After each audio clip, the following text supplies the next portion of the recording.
Hello, this is Irvin coming to you from Resilience Occupational Therapy. In this video, I want to talk with you a little bit about sleep,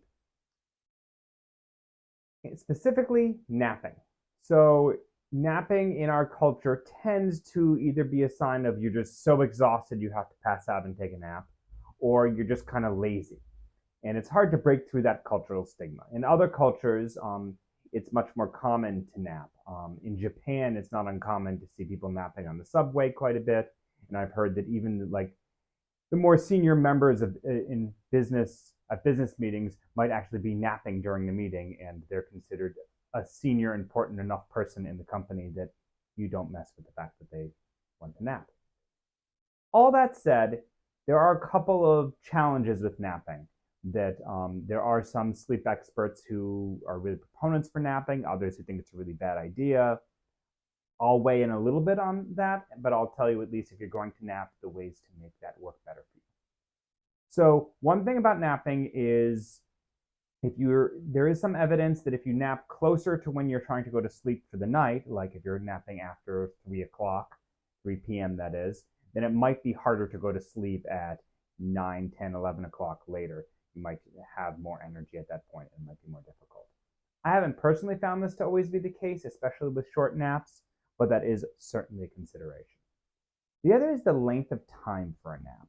So our sleep cycles are approximately 90 minutes. So we have about 6 sleep cycles in a 8-hour rest period if we're doing all our sleep at one point at night.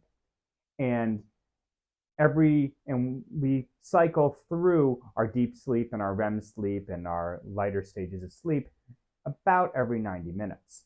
If we stop before that 90 minutes, but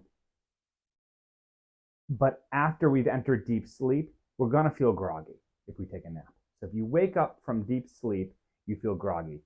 That's why you might, when you wake up naturally in the morning, you are less likely to remember your dreams at that point.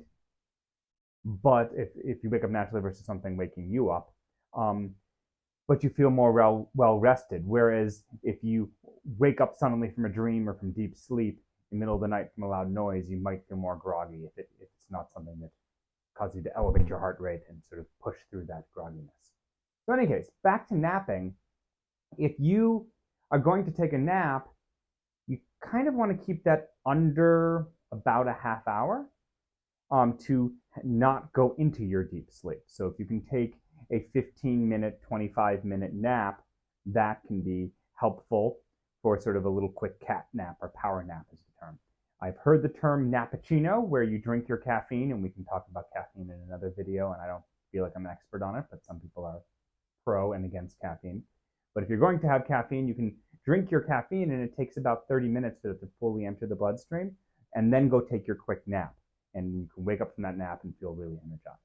But even if you don't have caffeine, 15 to 30-minute nap is not going to get you into that deep sleep, and it's not going to give you that groggy sleep inertia state. If you're going to sleep more than 30 minutes, you just feel like you really need to, try to get the full 90 minutes. Try to complete a sleep cycle so you're not waking up in that groggy, deep sleep stage without having completed that. When I feel like I need to take a nap, will actually set 2 alarms. One for about 25 minutes and one for about 90 minutes, if I have time to take a 90-minute nap, which is not common. So if I'm really tired, I set both of those alarms. The 25-minute nap alarm goes off, and if I feel like, okay, that's enough, I can wake up from this and go about my activities now. This is a good stopping place. Then I turn off the other alarm and wake up and go about my business. If I'm just feeling really tired at that point, I'm like, you know what? I could really use the extra nap. I turn off that alarm and wait for the 90-minute alarm to go off. So that's a trick if you're going to have that nap. The body gets used to how to best use its nap time. So if you were to nap at the same time every day, if you were to take a 2 o'clock nap every day, your body's going to get more efficient at how to utilize that time and rejuvenate yourself during. So frequency is kind of important. But in general, if you're tired and you feel like you need to take a nap, try to take it earlier in the day before 3 p.m. Try to take it either the full 90 minutes or less than 30 minutes. And maybe consider some regular frequency. Most importantly, see what works for you. Everyone's got their own sleep cycle, their own relationship to sleep. And if you're going to nap, have these considerations, but play with it and see what works best for you.